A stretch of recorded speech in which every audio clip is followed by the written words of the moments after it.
তোমার চাইতেও বড় শক্তিধর এই পৃথিবী থেকে হারায় গেছে,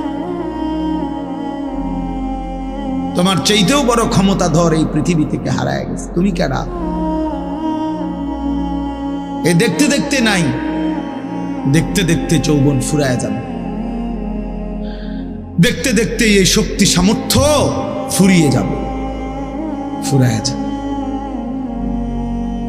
আশ-শাবাবু বাইনা দু'ফাইন, এক বড় বুজুর্গ বলছে, যুবক তুমি মনে রেখো, তুমি দুই দুর্বলতার মাঝখানে আছো। তোমার শিশুকাল দুর্বল, তোমার বৃদ্ধকাল দুর্বল, দুই দুর্বলতার মাঝখানে অল্প কিছু সময় তুমি শক্তি নিয়ে আসো। সেই শক্তির সময়টাই হচ্ছে যৌবনকাল। যদি কিছু করতে হয় শক্তির টাইমেই করো। নিজেকে গড়লে শক্তি থাকতেই গড়ো, নিজের আখিরাত সাজাইলে শক্তি থাকতেই সাজাও। হয় তুমি পিছনের দিকে শিশুকালে আর যাইতে পারবা না, আর বৃদ্ধকালে পৌঁছে গেলে দুর্বল হয়ে যাবে, তখনও আর পারবা, অথবা কবরে চলে যাবে। এই জন্য 17 বছরের, 18 বছরের, 20 বছরের ছেলে তোমাদেরকে বলি, বাপ এত অল্প বয়সে যদি আল্লাহ পাকের এত বড় নাফরমান হও, মাত্র 18 বছর বয়সেও যদি তুমি আল্লাহকে এইভাবে না চিনো, 18 বছর 20 বছর বয়সে যদি তুমি একটা সেজদা দিতে মন না চায়, আরে জানোয়ার তুই 60 বছর পর্যন্ত যাইতে যাইতে তোর অবস্থা কি হবে? বেঈমান, এই বেঈমান, এই নিকৃষ্ট, তোর হালাত কি হবে? তুই 18 বছর বয়স না হইতে যদি আল্লাহর এত বড় দুশ্মন হস, তো তোর বাকি হালাত।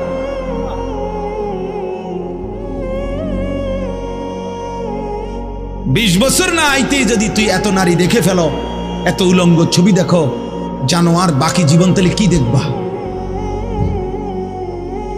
হাইওয়ান বলো, বাকি হায়াত কি দেখবা? পেলে যা দেখার তো সব দেখে এলেছে।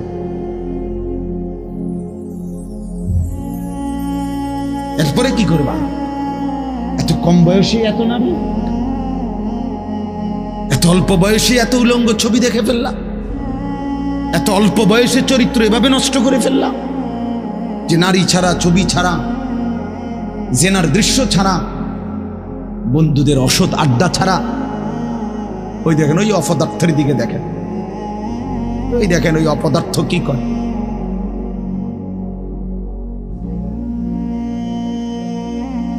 এই জন্য বললাম ভাই, ভাবতে শেখো বাবা, বাকি হায়াত কি করবে, বাকি হায়াত কেমনে চলবে। তাই এত কম বয়সে যদি কেউ এত চরিত্রহীন হয়, তার সামনের হালাতটা কি বলে? 40 বছর পুষতে পুষতে তার অবস্থা কি হবে? 60 বছর, 365 দিন, যে কোনো দিন খোদার 1 বছরে ফজরের নামাজ পড়ে নাই, পরে আর আল্লাহ মনে করাই দিবে কে? হ্যাঁ, বুঝো নাই ভাইয়া? 1 বছর যারে আল্লাহ ভুলাই গেল, তো তোমারে আর মনে করাবে কে? কে আছে তোমার এরপরে? আর যে সময় তোমার মাথার উপরে বাবা, দাদা, তাদের ছায়া আছে, তখনই যেহেতু তুমি আল্লাহ ভুলে গেছো, তো যখন তোমার বাপ মরে যাবে, দাদা মরে যাবে, মা মরে যাবে, তখন তোমারে আল্লাহর কথা মনে করাই দিবে, তোমারে আখিরাত মনে করাই।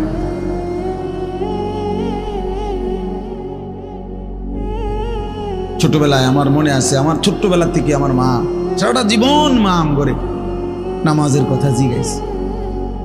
আমি প্রায় বলি, এখন আমার মার বয়স কমপক্ষে 70 হবে, আমার আম্মার কিচ্ছু মনে নাই, কিছু বলতে পারে না, অসুস্থ। একটা ট্যাবলেট দিলে আধা ঘন্টায়ও মা ট্যাবলেটটা খায় না, বোঝে না কিতা হুঁ কইলে কই মা এটা খান না, খান। পানি মুখে দিলে জোর করে মা এটা ধরে রাখে, মা এটা বোঝে না যে এটা খাওয়া দরকার, মানে এই কথাটাই বুঝে পারি না বলি।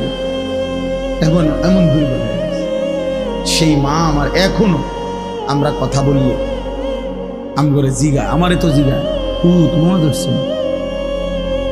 কসম আল্লাহ, মা আমার এখনো আমার জিগা, নামা করছে, তোমার ধরছে। মা আমারে সবসময় বলে, এখনো বলে, মাহফুজ কতখানে ওয়াজে যাও, মানুষের লগে চাইও টাকা পয়সা লইয়া ঝামেলা করো না। তো আমার 44 বছর বয়স, 44 বছর বয়সে আমি মায়ের সেই নজর নেগ্রান, আলহামদুলিল্লাহ। তোমার 18 বছর বয়সেই তোমার আব্বাও তোমারে বলে না, মাও বলে না, সমাজের কেউ ডাকে না। তোমার পতন, তোমার ধ্বংস, তোমার বরবাদি, তুমি নারী দেখতে দেখতে ধ্বংস হয়ে যাইতেছ, ছবি দেখতে দেখতে বেঈমান কাফেরদের মতো সাজতে সাজতে সাজতে সাজতে চুল পান শার্ট পোশাক লেবাস চলা ফেরা উঠা বসাতে কাফের মুশরিকদের মতো হতে হতো। ধীরে ধীরে একটা সুন্দর ছেলে, একটা সুন্দর জওয়ান মুসলমানের একটা তাগড়া ছেলে চোখের সামনে কি হয়ে দেখতেছে, নষ্ট হয়ে এই সমাজ তাকায় তাকায় দেখতেছে। বুঝছেন চাষা, ব্যাপারটা চিন্তা করে দেখেন তো চাষা, বিষয়টা কি ভাইয়া? একটা ছেলে বলো বাপ, কেউ তোমারে ডাকে না, কেউ তোমারে ফেরায় না, কেউ তোমার এই অব্যাহত গুনাহ অশ্লীলতা বেহায়াপনা থেকে কেউ টানিয়া ধরতেছে না, ফেরাইতে চাচ্ছে না। মনে হয় যেন চোখের সামনে জাহান্নামের আগুনের দিকে যাচ্ছে, ধাও ধাও আগুনের দিকে, সবাই যেন দেখতেছে ঠিক আছে আগাও। আল্লাহ তাআলা বলেন, আল্লাহ বড়ই ক্ষমতাবান, প্রতিশোধ গ্রহণকারী।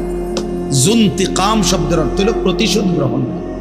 আল্লাহ বলছেন আমি প্রতিশোধ নেব, এই শব্দ ডাইরেক্ট বলছে, আমি প্রতিশোধ নেব। আমার একটা একটা লোকমা ভাতের হিসাব নেব, আমার এক ঢোক পানির হিসাব আমি নেব, আমার প্রতিটা নিঃশ্বাসের হিসাব। সুম্মা লাতুসআলুন্না ইয়াউমাইদিন আনিন নাঈম, আমার প্রতিটা নিয়ামতের হিসাব। এজন্য প্রিয় বন্ধু আমার, বাপ আমার, দয়া করে আল্লাহর ওয়াস্তে বাবাদেরকে বলি, যুবক ছেলে তোমাদেরকে বলি, আমাকেও বলি, আমরা সবাই মিলে আল্লাহর দিকে ফেরা দরকার। কার দিকে? একটা ছেলে হইল মাইন ভাইয়া নষ্ট করে দিও। এই ভাই, প্রিয় কিশোর, মনে রাখো নিজের ভালো কুত্তাও বোঝে। একটা কুকুররে যদি কেউ লাঠি আলগি দেয়, এই কুত্তাটা ওটা বোঝে যে এটা দিয়ে আমার যদি বাড়ি দেয় আমার ক্ষতি হবে, এই জন্য কুত্তায় দৌড় মারে, ঠিক না? তাহলে নিজের কমপক্ষে নিজের ভালো, নিজের সেফ, এটা কুত্তাও বোঝে, এটা জানোয়ারও বোঝে। তো তুমি বোঝো না ভাইয়া, তুমি এদুরও বোঝো না তোমার এই রাত দিন নারী দেখা, ছবি দেখা, উলঙ্গ দৃশ্য দেখা তোমার এই জাহান্নামের আগুনে পোড়াবে, এদুরও বুঝলা না? তোমার এই লাগাতার নামাজ না পড়া এই জীবন যে তোমার শেষ পর্যন্ত জাহান্নামে নিবে, এদুরও বুঝলা না? হায় হায় হায় হায়, নিজের ভালোটাই তো কমপক্ষে বুঝলা না। কেমনে বললে বুঝবা? আমি তো আমার সবটুকু চেষ্টা করি, আমার জিন্দিগির ফিকির এটা মিশন, কিশোর যুবক ছেলে বদলাবে, ওরা দিনদার হবে, ওরা সেজদা দিবে আল্লাহকে। এক যুবক যখন সেজদা দেয় তো আল্লাহ তাআলার আরশ নড়ে ওঠে। আল্লাহ তাআলা আরশ আজিম থেকে বলে, যুবক আমার সেজদা দিলি, যা আমি ওয়াদা দিলাম তোরে এই আরশের নিচে ছায়া দেব। তুই আসবি যুবক হাসরের ময়দানে, আমি তোরে আরশের নিচে ছায়া দেব। শাবুন নাশাআ ফি ইবাদাতিল্লাহ, নবীজি বলেন যে যুবক তার যৌবন কালটা আল্লাহর ইবাদতে বেড়ে উঠছে, আল্লাহ রাসূল সাল্লাল্লাহু আলাইহি ওয়াসাল্লাম বলেন আল্লাহ তাআলা তাকে আরশের নিচে ছায়া, ইউযিল্লুহুমুল্লাহু ফি যিল্লিহি, আল্লাহ নিজের আরশের ছায়ায় ছায়া। সুবহানাল্লাহ। এজন্য যুবকের সেজদা বড় দামি সেজদা, নওজোয়ানের সেজদা বড় দামি সেজদা। এজন্য তোমরা হিম্মত করো, রাগ হইও না বাপ। আমি বললাম আমি ফেরাইতে চাই, এই জন্য আমি একটু শক্ত, নাহলে আমি তো আর এমন না যে এই কারণে সেতায় কতক্ষণ দমকাই ফেললাম, এ তো ঝগড়ার জন্য না। আমার এই মাকসাদই হলো তুমি কেন সেজদা করবা, নামাজ কেন পড়বা, কমপক্ষে এটা তো বোঝা উচিত যে আমি আল্লাহর সাথে আমার রাগ কিসের। এটা তো কোনো যুক্তিতে ভাই, একেবারে সামান্য বিবেকও যদি থাকে, আল্লাহর সাথে রাগ করব কেন? তিনি আমার সব কিছু দিছেন, ঠিক না? আল্লাহ আমার সমস্ত প্রয়োজন পূরণ করতেছেন, যে আমারে সব দিল এবং আমি ডাকলেও দেয়, না ডাকলেও দেয়, এমন মালিক আমি পাবো কোথায়? মা গাররাকা বিরাব্বিকাল কারীম। আল্লাহ বলে, বান্দা বলো না, এমন মেহেরবান মাওলা, আমার মতো দয়ালু রব থেকে কে তোমারে ধোঁকা দিল? এমন মালিক কই পাবা বান্দা, এমন মুনিব কই পাইবা, কই পাইবা? হাদিসে আছে নবীজি সাল্লাল্লাহু আলাইহি সাল্লামকে আল্লাহ তাআলা বলছে, বন্ধু আমার কোন বান্দা যদি 90 বছর পরেও জীবনের সব গুনাহ ছেড়ে দিয়ে আর করবে না ওয়াদা দিয়ে, 90 বছর বয়সেও যদি রাতের অন্ধকারে কোনো দিন চোখের পানি ফেলে, এক ফোঁটা চোখের পানি ফেলে গুনাহ ছেড়ে দিয়ে আর করবে না ওয়াদা দিয়ে আমার কাছে যদি মাফ চায়, দোস্ত আমি ওয়াদা দিলাম, কসম বন্ধু, আমি এমন 90 বছরের বুড়া তার গুনাহ সব মাফ করে দেব।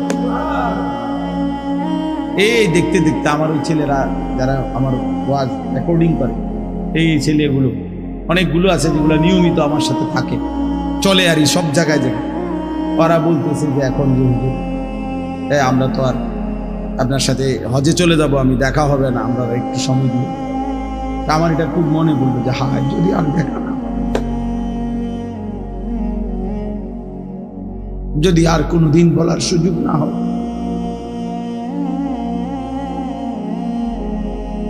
আল্লাহ আমাদেরকে মাফ করে দেন। চলেন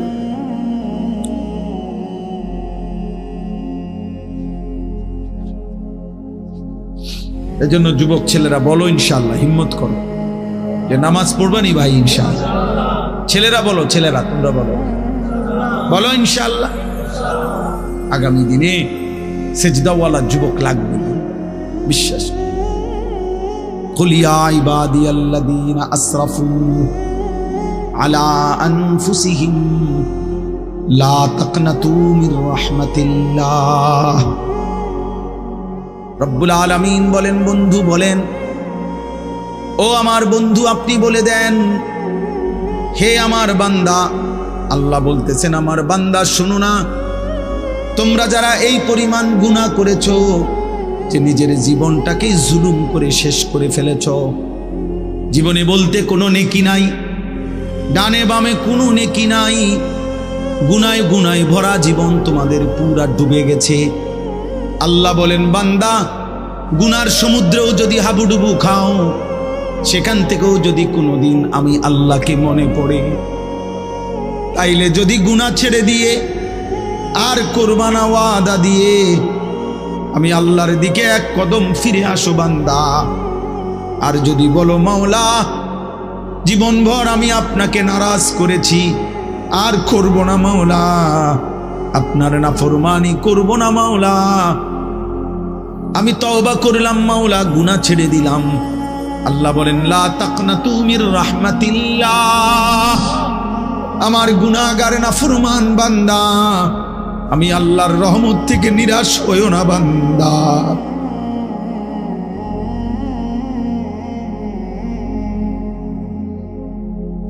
मायूस ना हो अहले ज़मीं अपनी खताओं से, तकदीर बदल जाती है मुदतर की दुआओं से। अल्लाह बोले बुजुर्गाने दीन शेरेर मध्य बोलছে এটা, হে আল্লাহর বান্দা জীবনের সব গুনাহগুলো নিয়েও তুমি নিরাশ হইও না, মায়ুস না হো। মায়ুস মানে নিরাশ। মায়ুস না হো আহলে জমিন, হে জমিনওয়ালা নিরাশ হইও না, আপনি খাতাও সে, নিজের গুনাহের কারণে। চোখের পানি ফেলো বান্দা, ডাকো তোমার আল্লাহকে, তকদীর বদল জাতি হ্যায় মুদতার কি দুআও সে। কোন অক্ষম অসহায় বান্দা যদি চোখের পানি ফেলে আল্লাহর কাছে দোয়া শুরু করে, তো আল্লাহ তার আযাবের সিদ্ধান্ত বদলে দেয়, বদলেই দেয়। আল্লাহ আমাকে মাফ করে দেয়।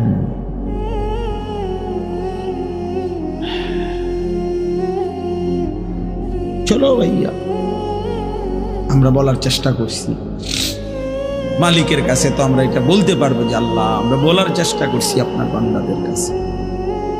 আমি যখন খুতবা পড়তেছি, আমি একজন ছেলেকে দেখলাম যে ওই যে বাদ্য বাজতেছে, কোনো জায়গার মধ্যে বাদ্য বাজছে, সে বাদ্যের তালে তালে ঢুলতেছে, নিজের শরীর নাচে নাড়াইছে এখানে বসে, আমরা দেখছি।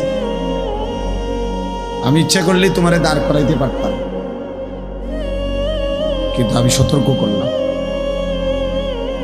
মনে রাখতে হবে, হাদিসের মধ্যে আছে আল্লাহ নবী সাল্লাল্লাহু আলাইহি ওয়াসাল্লাম বলছেন, ইস্তিমাউল মালাহি মাসিয়াতু, এই গান শোনা, বাদ্য শোনা, এটা গুনাহ। ওয়াল জুলুসু আলাইহা ফিসকুন, এবং ওই গানের মজলিসে বসা সে প্রকাশ্য পাপী, ফাসিক। এরপরের লাইনটা ভয়ানক, ওয়াত্তালাযযুযু বিহা কুফর, গান শুনে মজা নেওয়া, স্বাদ নেওয়া, এটা কুফরি। এই জন্য এটা বড় ভয়ানক বিষয়। আমরা যে তাল উঠলে, দুললে, নাচলে, তো এটা ঈমান চলে যাওয়ার আশঙ্কা, যে ভয়ানক বিষয়। হয়তো তোমার এমন অবস্থা যে তুমি যত নাফরমানি করো, হতে পারে শুক্রবারে তো নামাজ পড়ো, এই কথা মনে করিয়া যে তুমি মুসলমান। হতে পারে তো তুমি কারো জানাজা পড়ো, এই কথা মনে করে যে তুমি তো মুসলমান। কিন্তু যদি আমার অজান্তে আমার ঈমান না থাকে, আমি বুঝলামই না বা জানলামই না, হাসরের ময়দানে গিয়ে দেখলাম যে নামাজগুলো পড়ি নাই সেগুলোও নাই, যে দুই এক ওয়াক্ত পড়ছি সেটাও নাই। কারণ ঈমানবিহীন কোনো ইবাদত কবুল হয় না, স্পষ্ট কথা এটা কোরআন। ওমান আরাদাল আখিরাতা ওয়া সাআ লাহা সা'য়াহা ওয়া হুয়া মুমিন ফাউলাইকা কানা সা'য়ুহুম মাশকুরা। আল্লাহ তাআলা বলেন, যে আখিরাত চায়, মানে জান্নাত চায়, আখিরাতের মুক্তি চায়, ওয়া সাআ লাহা সা'য়াহা, এবং জান্নাতের জন্য, আখিরাতের জন্য কঠোর পরিশ্রম করে, মানে আমলের মেহনত করে, ওয়া হুয়া মুমিন, এই অবস্থায় যে সে মুমিন। এইটা বলে নিছে, ঈমান অবস্থায় যদি আখিরাতের আশায় কেউ সর্বোচ্চ মেহনত করে, ফাউলাইকা কানা সা'য়ুহুম মাশকুরা, আল্লাহ তাআলা বলেন তাহলে তার সমস্ত চেষ্টা কৃতজ্ঞতার উপযুক্ত, অর্থাৎ প্রতিদান পাওয়ার উপযুক্ত। তাহলে শর্ত হলো ওয়া হুয়া মুমিন, সেই ইমানদার হইতে হবে। ঈমান জরুরি। কুরআনুল কারীম আল্লাহ বলছে, ইয়া আইয়ুহাল্লাযীনা আমানু কুতিবা আলাইকুমুস সিয়াম, হে মুমিন তোমাদের উপরে রোজা ফরজ করা হয়েছে। তার মানে নাফরমানের উপরে না, বেঈমানের উপরে না। ঈমান জরুরি, ঈমান জরুরি। এভাবে সমস্ত আমলের ক্ষেত্রে আল্লাহ তাআলা ঈমানকে শর্ত করেছে।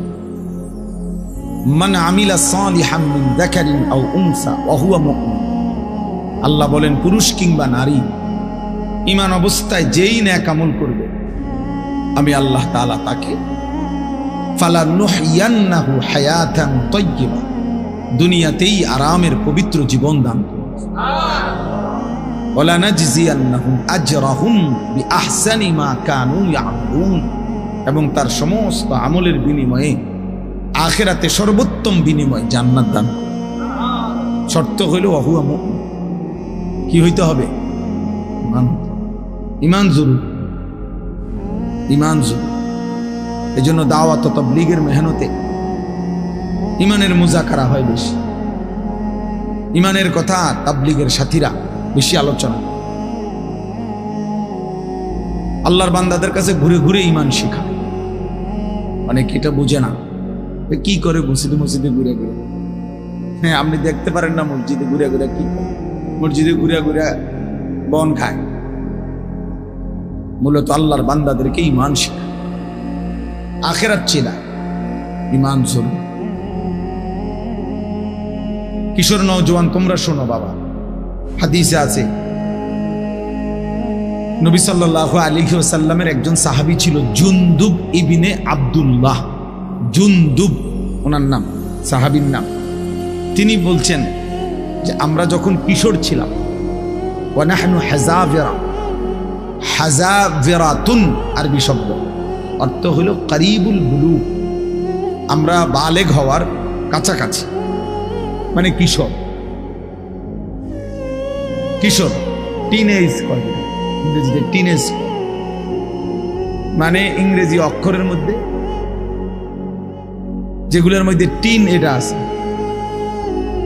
এই 10 এর পরে 11 পরে কি,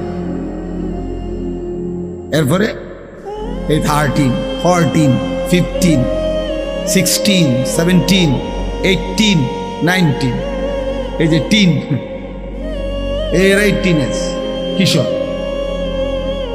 তো তিনি বলেন আমরা কিশোর ছিলাম। তো এই সময় আমরা কয়েকজন কিশোর যুবক, কিশোর বয়সী ছেলে, ওই সাহাবী বলতেছেন আমরা নবীজি সাল্লাল্লাহু আলাইহি সাল্লামের কাছে কিছুদিন থাকলাম।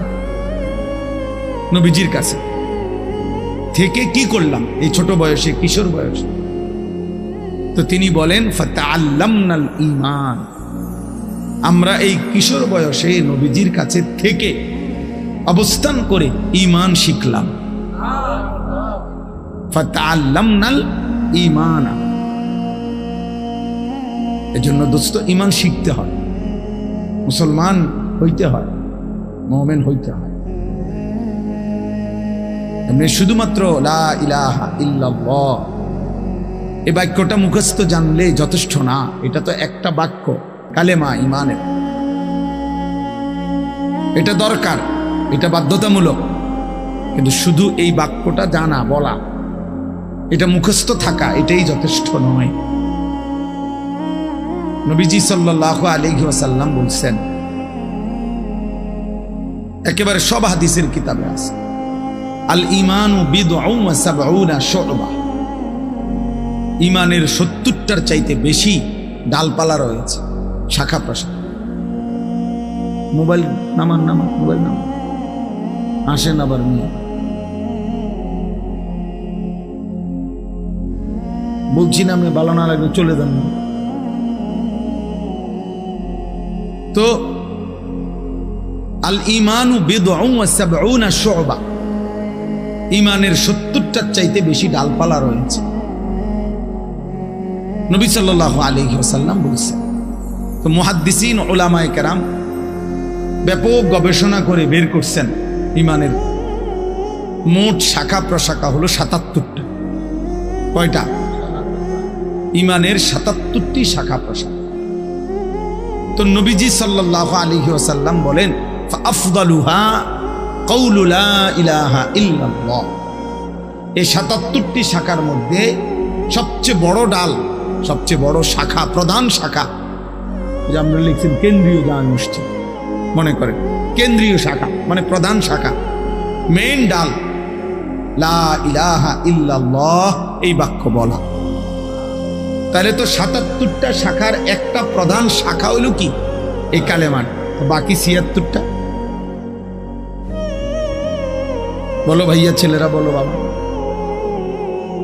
তুমিও বুঝো আমিও বুঝি যে তুমিও মরে যাবা আমিও মরে যাব। এটা সহজ কথা দোস্ত, তোমারও শেষ আছে আমারও শেষ আছে, হাসলেও মরে যাবা, কাঁদলেও মরে যাবা, এটা সবাই আমরা বুঝি। আমরা যে আল্লাহ তাআলার কাছে ফিরবো এই ব্যাপারে সবাই আমরা বুঝি। তো কাজে আমরা যেহেতু এই সাইড প্রত্যেকেই বুঝতে চেষ্টা করি, আমার একটা নিজস্ব দুনিয়ার চিন্তা চেতনা আছে, আমি পড়ালেখা করব, চাকরি করব, ব্যবসা করব, বিদেশ যাব, যেটাই হোক একভাবে না একভাবে আমরা নিজেকে নিজে নিয়ে ভাবি কেমনে আমার দুনিয়া চালানো যায়, কেমনে আমার জীবন গড়া যায়। তাহলে একজন বিবেক হিসাবে, বুদ্ধিমান হিসাবে, যেহেতু দুনিয়া আমারই অংশ, তো আখেরাত তো আমারই অংশ, তো উচিত দুইটা একসাথ করা। দুইটা একসাথ করলেই তো ভালো। এটা তো একটা সহজ কথা, সহজ কথা। আমি আজকে প্রায় আমি হজে যাব, আমার বুধবার দিন ফ্লাইট ইনশাআল্লাহ। তাইলে আমি আজকে প্রায় বাসার জন্য কোরবানির বাজার সাজার প্রায় 20-30 হাজার টাকার বাজার করছি। তো বাজারও করলাম, তো আমি আবার মাহফিলও আইসা আসরের নামাজের পরে আমার ব্রাহ্মণবাড়িয়া শহরে বয়ান ছিল, সেখানেও আইসা আমি আসরের জামাত ধরছি, জামাত পড়ে এবার আবার বয়ানও করছি।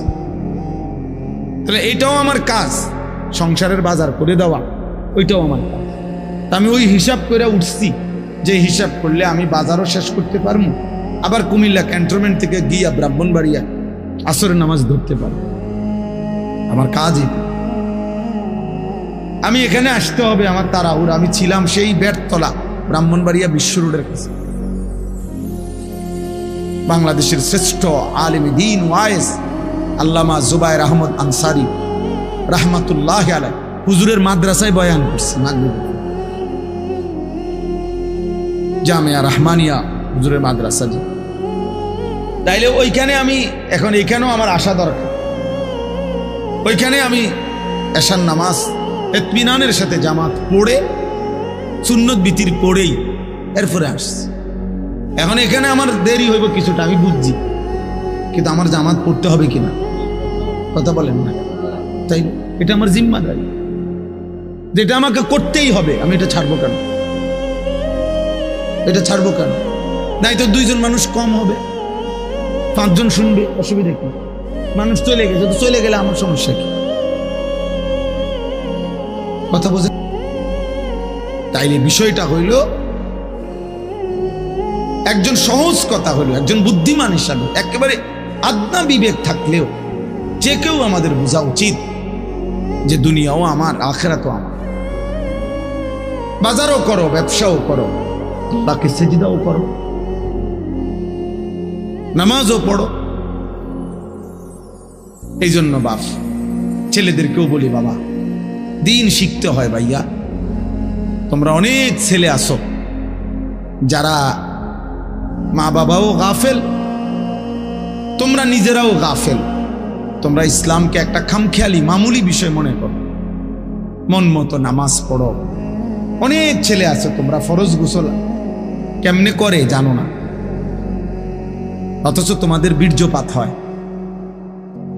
কিন্তু তোমরা ফরজ গোসল, শরীয়তে নির্ধারিত পদ্ধতি আছে, শুধু পানিতে ডুবাইলেই গোসল ফরজ আদায় হয় না। শরীয়তে নির্ধারিত নিয়ম আছে, ওই নিয়মে যদি কেউ ফরজ গোসল না করে, সে 100 সে নাপাক, অপবিত্র। এবার সে যদি কাবা শরীফের ছাদে দাঁড়াইও নামাজ পড়ে, আল্লাহর কসম তার নামাজ কবুল হবে না, তার জুমার নামাজও হবে না, তার জানাজার নামাজও হবে না, কিছুই হবে। তাহলে দিন শিখতে হবে, ইসলাম শিখার জন্য, দিন শিখার জন্য জরুরি, এটা জরুরি।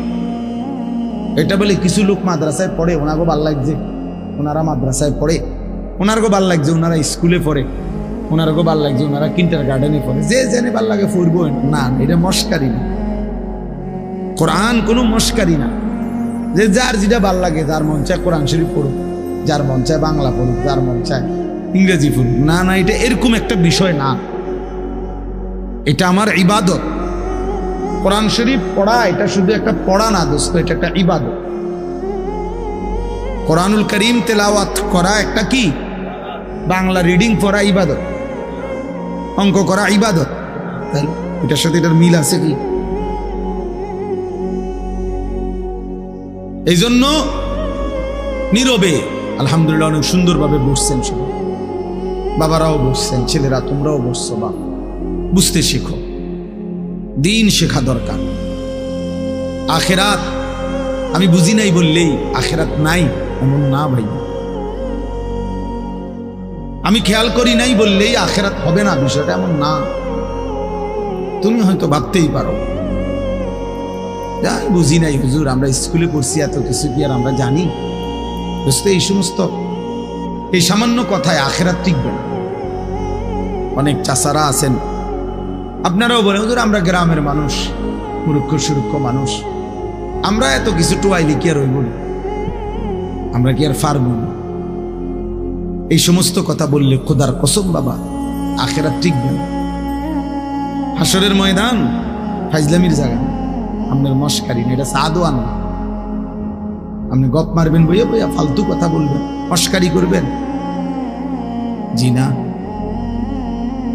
60 বছরেও যে মুসলমান হয়েও নিজের নামাজ সুন্দর করে নাই, 10টা সূরা শুদ্ধ করতে পারে নাই, ওই জিন্দেগি বদনসিব, দুর্ভাগা জীবন। ওই চাচাও বদনসিব, ওই দাদাও বদনসিব, বেটা দুর্ভাগা মানুষ। এটা জীবনটারে বাদ কতগুলো ফানসুবারি বন বিড়ি সা বিস্কুটের মধ্যে শেষ করে দিয়েছে, তামাশা করছে, জিন্দিগিকে তামাশা করছে। মনে করছে মোল্লা মুন্সিরা এরকম কত কথায় কয় মারতো না, চাই না মারতেন না, আমনো মারতেন না, অসুবিধা না। হ্যাঁ আপনি বাতে তো খান, আমরা বাতে খাই, আমরা তার শুধু বন খাই না, ভাত খাই, এই দুনিয়া পার হইতেছি। আখিরাতে দেখবেন এই মস্কারির পরিণতি। তাকাদু তামাইয়াজু মিনাল গাইজ কুল্লামা উলকিয়া ফিহা ফাওজুন সাআলাহুম খাজানাতুহা আলাম ইয়াতিকুম নাযীর। রব্বুল আলামিন বলে জাহান্নামীকে যখন জাহান্নামে ফেলা হবে, জাহান্নামের ভীষণ আগুনে টকবক করবে, প্রচন্ড জাহান্নামের গর্জন আওয়াজ শোনা যাবে, আর জাহান্নামের ভীষণ চিৎকারে জাহান্নামের ফেরেশতারা তখন তাকে ডাক দিয়ে বলবে আলাম ইয়াতিকুম নাযীর। জাহান্নামের ফেরেশতা বলবে নাফরমান চিল্লাও কেন, তোমারে কি কেউ কোনো আল্লাহর ভয় দেখায় নাই? আলাম ইয়াতিকুম নাযীর, কোন ভয় প্রদর্শনকারী বান্দা কি তোমার কাছে আসে নাই? ক্বালু বালা, জাহান্নামী তখন বলবে হ্যাঁ, কাদ জাআনা নাযীর, হ্যাঁ ফেরেশতা আমার কাছে আল্লাহর পক্ষ থেকে ভয় প্রদর্শনকারী বান্দা এসেছিল। কত ইমাম সাহেব, কত আলেম ওয়াইজ, কত বক্তা, কত আউলিয়া, কত বুজুর্গ, কত নেককার মানুষ আমারে বারবার বলেছিল ফাকাদ্দাবনা, আমি মিথ্যা মনে করেছিলাম। ওয়াকুলনা মা নাজ্জালাল্লাহু মিন শাইই, আমি বলছিলাম এগুলো আল্লাহ নাজিল করে নাই। ইন আনতুম ইল্লা ফি দালালিন কাবীর, আমি আরো বলেছিলাম তোমরা মোল্লা মৌলবীরাই বড় বেশি ভুলের মধ্যে আছো। সরাসরি কোরআন শরীফের তরজমা। ওয়াকালু লাউ কুন্না নাসমাউ আও নাকিলু মা কুন্না ফি আসহাবিস সাঈর। আল্লাহ বলেন জাহান্নামী বলবে ফেরেশতা, সেদিন দুনিয়ার জমিনে যদি একটু বুঝতাম অথবা একটু শুনতাম, তাহলে আজকে আমরাও জাহান্নামী হতাম না।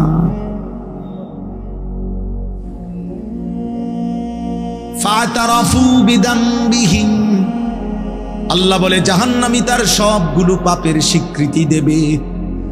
সব স্বীকৃতি শুনে ফেরেশতা তখন বলবে ফাসুহকাল লি আসহাবিস সাঈর, জাহান্নামী দূর হ, জাহান্নামের আগুনেই পড়ে থাক। শুনছেই যা, কিন্তু ফেরেশতা কি করবে? ফেরেশতার কোনো ক্ষমতা আছে কি? ফেরেশতাকে। মা সালাকাকুম ফি সাকার। প্রিয় যুবক শোনো বন্ধু, কুরআনুল কারীমে আছে আল্লাহ বলেন জাহান্নামের ফেরেশতা জিজ্ঞেস করবে নাফরমান, কি তোকে জাহান্নামে ফেললো? ক্বালু লাম নাকু মিনাল মুসাল্লিন। খোদার কসম জাহান্নামী বলবে বন্ধু ফেরেশতা ভাই আমি নামাজি ছিলাম না। লাম নাকু মিনাল মুসাল্লিন, আমি মুসল্লি ছিলাম না, নামাজি ছিলাম না। হ্যাঁ, কুরআনুল কারীমের মধ্যে আল্লাহ বলেন কাল্লা ইদা বালাগাতিত তারাকি। আল্লাহ তাআলা বলেন নাফরমানের জান কবজ করতে যখন আজরাইল ফেরেশতা টান দিবে রূহটা ধরে, তখন এই রূহটা ছিঁড়ে কণ্ঠনালীর মধ্যে আইসা আটকায়া যাবে, বের হবে না। অকিলা মান রাক। লোকেরা তখন বলা বলি করবে কে আছো তারে ফু দিবা, কে আছো তারে ঝাড়ফুঁক করবা, কে আছো তারে একটা তাবিজ দিবা, একটা কিছু দিবা, সে তো ছটফট করতেছে। অকিলা মান রাক ওয়ালতাফাতিস সাকু বিসাক। আল্লাহ বলেন দুইটা পায়ের দুইটা অংশ পায়ের এইভাবে ভয়ে আর আতঙ্কে একটা আরেকটার সাথে মিলে যাবে। অযন্না আন্নাহুল ফিরাক। আল্লাহ বলেন নাফরমান বুঝে ফেলবে আজকে আর কোনো জায়গা ফুঁ দিয়া কোনো লাভ নাই, আমাকে এই দুনিয়া থেকে বিচ্ছিন্ন হতেই হবে।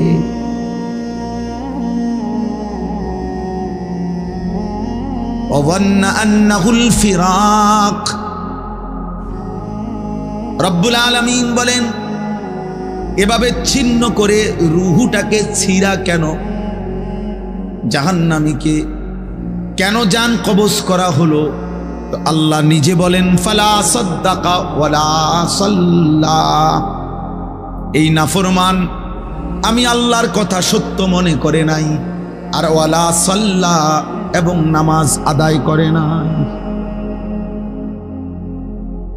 এই জন্য হ্যাঁ চালাক মিয়া দোস্ত নওজোয়ান ভাত খাও, ভাতে তো খাও আর কিতা, আর বীর মানে মোবাইল টিপো আর নারী দেখো, ছবি দেখো, আর চুলের পেখম ঘুরাও। হ্যাঁ ঘুরাও, সমস্যা নাই আব্বা,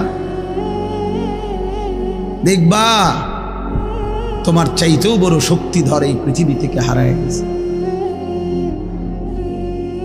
তোমার চাইতেও বড় ক্ষমতাধর এই পৃথিবী থেকে হারায় গেছে। তুমি কেডা? এ দেখতে দেখতে নাই, দেখতে দেখতে যৌবন ফুরায় যাবে, দেখতে দেখতে এই শক্তি সামর্থ্য ফুরিয়ে যাবে, ফুরায় যাবে। আশ-শাবাবু বাইনা দু'ফাইন। এক বড় বুজুর্গ বলছে যুবক তুমি মনে রেখো তুমি দুই দুর্বলতার মাঝখানে আছো।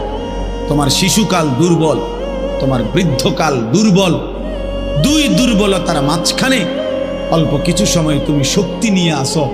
সেই শক্তির সময়টাই হচ্ছে যৌবনকাল। যদি কিছু করতে হয় শক্তির টাইমেই করো। নিজেকে গড়লে শক্তি থাকতেই গড়ো, নিজের আখিরাত সাজাইলে শক্তি থাকতেই সাজাও। হয় তুমি পিছনের দিকে শিশুকালে আর যাইতে পারবা না, আর বৃদ্ধকালে পৌঁছে গেলে দুর্বল হয়ে যাবে, তখনও আর পারবা, অথবা কবরে চলে যাবে।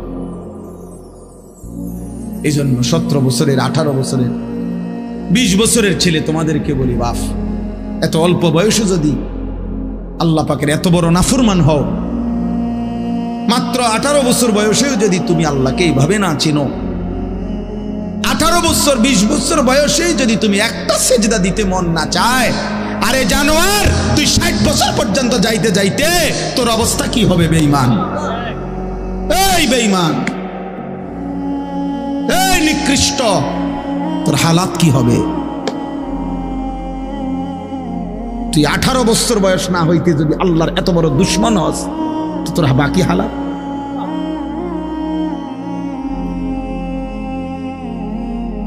বিশ বছর না আইতেই যদি তুই এত নারী দেখে ফেলো, এত উলঙ্গ ছবি দেখো, জানোয়ার, বাকি জীবন তাহলে কি দেখবা? হাইওয়ান বলো, বাকি হায়াত কি দেখবা? তাহলে যা দেখার তো সব দেখে এলেছে।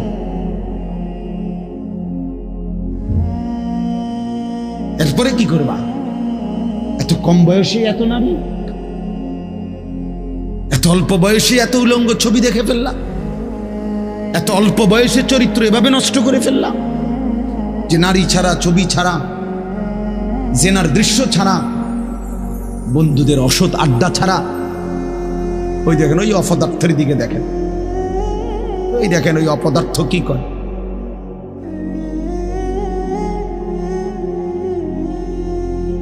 এই জন্য বললাম ভাই, ভাবতে শেখো বাবা, বাকি হায়াত কি করবে, বাকি হায়াত কেমনে চলবে। তাই এত কম বয়সে যদি কেউ এত চরিত্রহীন হয়, তার সামনের হালাতটা কি বলে?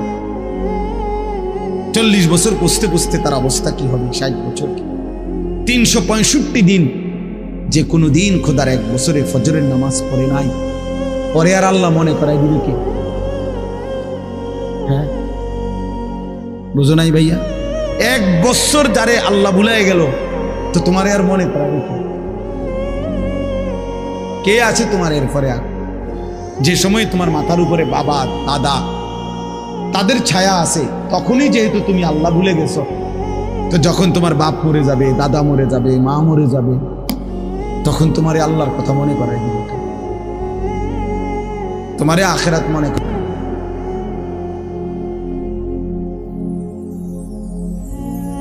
ছোটবেলায় আমার মনে আছে, আমার ছোট্টবেলা থেকে আমার মা সারাটা জীবন মা করে নামাজের কথা জিগাইছে।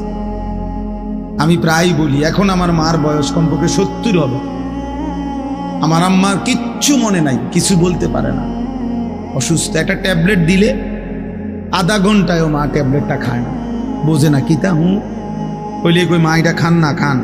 পানি মুখে দিলে জোর করে মা এটা ধরে রাখে, মা এটা বোঝে না যে এটা খাওয়া দরকার, মানে এই কথাটাই বুঝে পারি না বলি। এখন এমন দুর্বল হয়ে গেছে সেই মা আমার। এখনো আমরা কথা বললে আমি করে জিগা, আমারে তো জিগা পুত নোয়া ধরছিল, কসম আল্লাহ, মা আমার এখনো আমার জিগা ফুত নামা ধরছে, নোয়া ধরছিল। মা আমারে সবসময় বলে, এখনো বলে, মা ফুত কতখানে ওয়াজে যাও, মানুষের লগে চাইও, টাকা পয়সা লইয়া ঝামেলা করো না। তো আমার 44 বছর বয়স, 44 বছর বয়স আমি মায়ের সেই নজর নেগ্রান, আলহামদুলিল্লাহ। তোমারে 18 বছর বয়সেই তোমার আব্বাও তোমারে বলে না, মাও বলে না, সমাজের কেউ ডাকে না। তোমার পতন, তোমার ধ্বংস, তোমার বরবাদি, তুমি নারী দেখতে দেখতে ধ্বংস হয়ে যাইতেছ, ছবি দেখতে দেখতে বেঈমান কাফেরদের মতো সাজতে সাজতে সাজতে সাজতে, চুল পান শার্ট পোশাক লেবাস, চলা ফেরা উঠা বসাতে কাফের মুশরিকদের মতো হতে হতে ধীরে ধীরে একটা সুন্দর ছেলে, একটা সুন্দর জওয়ান মুসলমানের একটা তাগড়া ছেলে চোখের সামনে কি হয়ে যেতেছে, নষ্ট হয়ে। এই সমাজ তাকায় তাকায় দেখতেছে। বুঝছেন চাষা, ব্যাপারটা চিন্তা করে দেখেন তো চাষা, বিষয়টা কি ভাইয়া? একটা ছেলে বলো বাপ, কেউ তোমারে ডাকে না, কেউ তোমারে ফেরায় না, কেউ তোমার এই অব্যাহত গুনাহ অশ্লীলতা বেহায়াপনা থেকে কেউ টাইনে ধরতেছে না, ফেরাইতে চাচ্ছে না। মনে হয় যেন চোখের সামনে জাহান্নামের আগুনের দিকে যাচ্ছে, ধাও ধাও আগুনের দিকে, সবাই যেন দেখতেছে ঠিক আছে আগাও।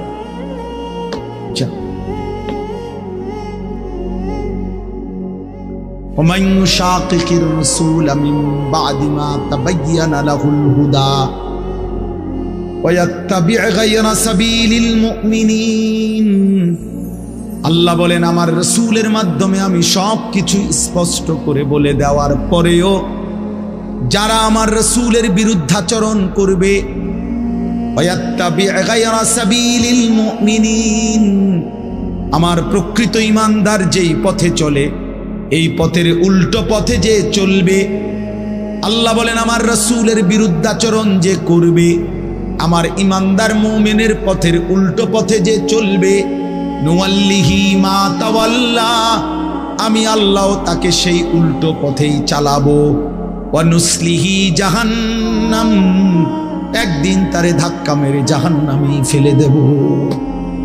খোদার কসম বন্ধু,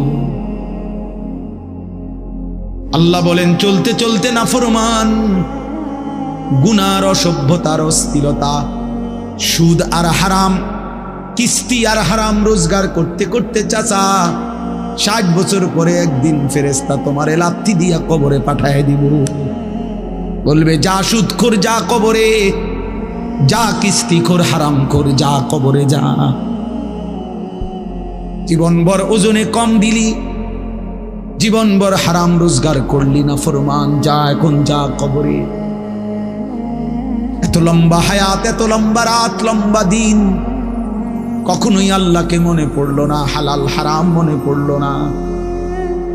আল্লাহ বলেন একদিন আমি তোকে পৌঁছায় দেব কবরে। আল্লাহাকুমুত তাকাসুর হাত্তা যুরতুমুল মাকাবির, আল্লাহ বলে বান্দা দুনিয়ার নেশায় পড়ে ডুবে গেলা, আল্লাহ বলেন আখিরাতকে বান্দা ভুলে গেলা। শুধুমাত্র তাকাসুর, বাড়ানোর নেশা, বাড়ানোর, আরো টাকা, আরো বাড়ি, আরো গাড়ি, আরো নারী, আরো সুন্দরী, আরো দুনিয়া, আরো আরো আরো আরো। আল্লাহ বলেন বাড়াইবার এই পাগলা নেশা তোমারে দুনিয়ায় ডুবায়া দিল, আখিরাত ভুলায়া দিল। হাত্তা যুরতুমুল মাকাবির, এরই মাঝে কিন্তু একদিন বান্দা সত্যিকারে ঠিক ঠিক একদিন তোমার মোলাকাত হবে কবরস্থানে। হাত্তা যুরতুমুল মাকাবির, অচিরেই তুমি পৌঁছে যাবে, সাক্ষাৎ হবে কবরস্থানে। কাল্লা সাউফা তা'লামুন, তাফসীরে লিখছে ফিল কবরে। আল্লাহ বলেন সেই কবরে পৌঁছলেই আমি আল্লাহ তোমাকে জানায় দেব বান্দা আমার একটা একটা নাফরমানির শাস্তি কি। কি মনে করছো বান্দা, বাদ দুগা খাওয়াইছি দেখা নাফরমান, তুই মনে করছো তো আমি আল্লাহ তোরে দেখি নাই না? বেটা আমি তো ভাত তরকারি, বেটা খাদ্য খাবার তো আমি কুত্তারও খাওয়াই, বেটা তোরে খাওয়াবো না কেন? তোরে আমি ভাত খাওয়াইছি দেখা, তোরে আমি ঘুম পাড়াইছি, তোরে আমি পেশাব পায়খানা করতে দিছি, তোরে আমি কিছু বলি নাই, দুনিয়ায় ছেড়ে দিছিলাম বান্দা, আমি তো সব বলেই দিছি। ইন্না হাদাইনাহুস সাবিলা, আল্লাহ বলেন চলার রাস্তা তো আমি দেখায় দিছি। রসুল পাঠাইছি, ওলামা পাঠাইছি, আউলিয়া পাঠাইছি, ইমাম পাঠাইলাম, খতিব পাঠাইলাম, ওয়াইজ পাঠাইলাম, বক্তা পাঠাইলাম, কোরআন পাঠাইলাম, সুন্নাহ পাঠাইলাম, আমার রসুলকে দিয়ে 23টা বছর লাগাইয়া এতভাবে বলে দিলাম। এর পরেও বান্দা তুমি কোনোভাবে পাত্তা দিলা না। ঠিক আছে বান্দা, কবরে আইসো, তখন মনে করবা, বুঝবা আমি আল্লাহ কেমন জিনিস।